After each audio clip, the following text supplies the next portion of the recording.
Parigi police స్టేషన్లో police ఉన్నతాధికారుల సమావేశం ముగిసింది.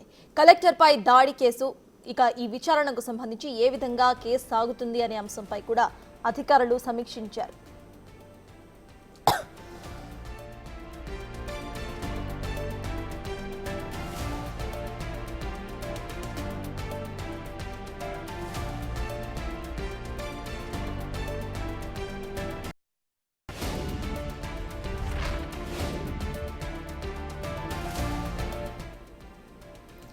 ప్రస్తుత పరిస్థితులు ఎలా ఉన్నాయి, పరారీలో ఉన్న నిందితుడు సురేష్ కోసం గాలింపు చర్యలు ఎంతవరకు వచ్చాయనే అంశంపై అధికారులు డీటెయిల్స్ ను తెలుసుకుంటున్నారు. అడిషనల్ డీజీపీ మహేష్ భగత్ సహా ఐజీ సత్యనారాయణ, ఎస్పీ నారాయణ రెడ్డితో పాటు దాదాపు 2 గంటల పాటు సమాలోచనలు జరిపారు.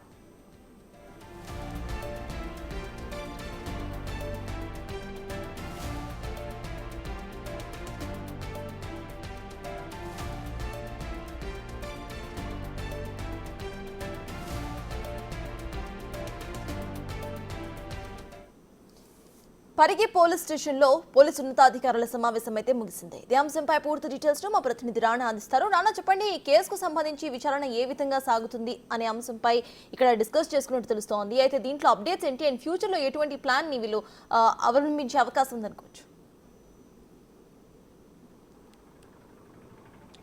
ఒక జిల్లాకు సంబంధించిన కలెక్టర్ పైన ఈ రకమైనటువంటి దాడిని పోలీస్ డిపార్ట్మెంట్ చాలా సీరియస్గా తీసుకుంది.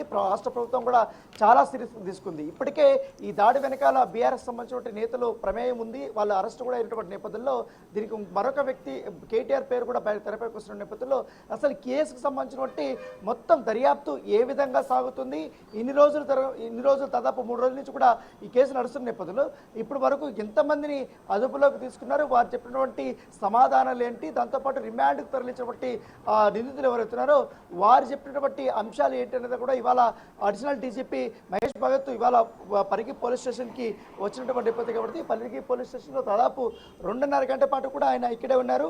ఇక్కడే ఉన్న తర్వాత ఆయన ఐజీ సత్యనారాయణతో పాటు ఎవరైతే ఎస్పీ ఉన్నటువంటి నారాయణ రెడ్డితో కూడా ఆయన సమావేశమయ్యారు. దాంతోపాటు పరిగి డిఎస్పీ కానీ అలాగే తాండూరు డిఎస్పీ కానీ దాదాపు వికారాబాద్ డిఎస్పీ వీళ్ళందరూ కూడా అధికారులందరూ కూడా ఇవాళ ఇక్కడికి వచ్చారు. వచ్చిన తర్వాత చాలా కీలకమైనటువంటి సమావేశం అనేది నిర్వహించినటువంటి నేపథ్యం కనపడుతుంది. ఈ సమావేశంలోనే ఈ యొక్క కేసు సంబంధించిన విచారణ ఏ విధంగా జరుగుతుంది, పోలీసులు తీసుకున్నటువంటి చర్యలతో పాటు ఇప్పుడు కొత్తగా మాజీ మంత్రి కేటీఆర్ పేరు కూడా తెరపైకి వచ్చింది కాబట్టి ఆయనపైన చర్యల గురించి పూర్తి స్థాయిలో కూడా చర్చించినట్టుగా మనకు సమాచారం అవుతుంది. దాంతోపాటు నిందితుడికి ప్రధాన నిందితుడిని బట్టి సురేష్ ఎవరవుతున్నారు, సురేష్ ఇప్పటికే పరారీలో ఉన్నాడు కాబట్టి ఆయన్ని పట్టుకోవడానికి పలు బృందాలు కూడా వెళ్ళాయి.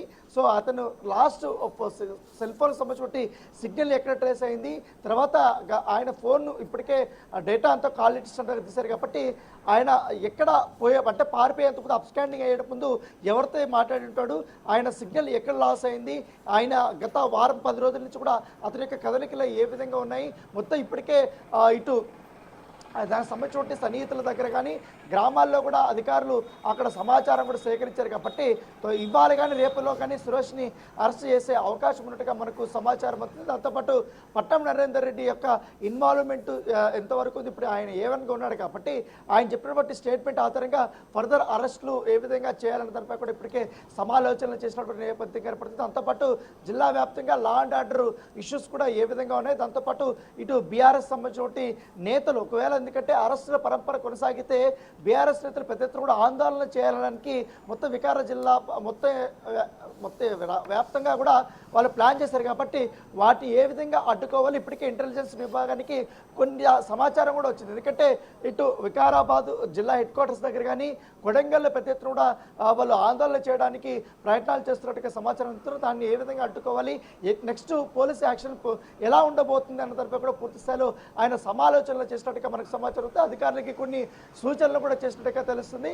దాంతోపాటు ఎక్కడ కూడా అమాయకుల్ని ఈ కేసులో ఇరికించొద్దు కూడా మహేష్ భగత్ చెప్పినట్టుగా సమాచారం ఉంది. దాని తగ్గట్టుగానే ఇప్పటికే మొన్న గతంలో 50 మంది దాకా కూడా అదుపులో ఇచ్చినప్పుడు దాదాపు 35 మందిని కూడా మొత్తం అందరూ కూడా రిలీజ్ చేస్తారు. మరి కొంతమందికి ప్రమేయం లేకపోతే వారు కూడా రిలీజ్ చేస్తారు. కేవలం ఎగ్జాక్ట్గా వీడియోలో ఉన్నటువంటి వారు దాడి చేసినటువంటి వ్యక్తులు మాత్రమే ఇప్పుడు అరెస్ట్ చేసినటువంటి నేపథ్యం కాబట్టి అయితే ఇటు రాజకీయ రంగు కూడా పులుముకున్న నేపథ్యంలో ఇటు బీఆర్ఎస్ కూడా కొన్ని ఎవరైతే ఇన్నోసెంట్ పీపుల్ని అరెస్ట్ చేస్తున్నారు, ఆ కేసులు పెడుతున్నారంటూ కూడా వాళ్ళు కూడా ఆరోపిస్తున్న నేపథ్యంలో దాన్ని కూడా పరిగణలోకి తీసుకుని అవి ఏమన్నా జరిగాయా ఏంటి అన్న దానిపై కూడా మహేష్ భగవత్ ఆరా తీసినట్టుగా మనకు సమాచారం ఉంది. అయితే అటువంటి ఏమీ జరగలేదు కూడా చెప్పడం జరిగింది. ఎందుకంటే ఇది కేవలం ఒక కలెక్టర్ పైన అలాగే ఉన్నతాధికారి పైన దాడి చేసినటువంటి అంశం కాబట్టి దీన్ని మాత్రమే ఇప్పుడు సీరియస్ గా తీసుకున్నారు. ఇప్పుడు కానీ సీరియస్ దర్యాప్తుగా చేయకపోతే మాత్రం ఇలాంటి ఘటనలు పునరావృతం అవుతాయి. మొత్తం రాష్ట్ర వ్యాప్తంగా కూడా ఇది ఒక మెసేజ్ అనేది వెళ్ళాలి.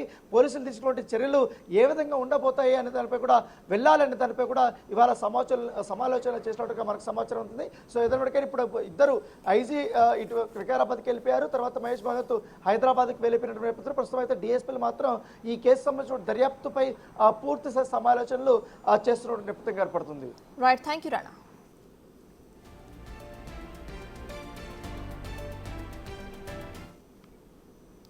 షార్ట్ బ్రేక్ తీసుకుందాం. స్టే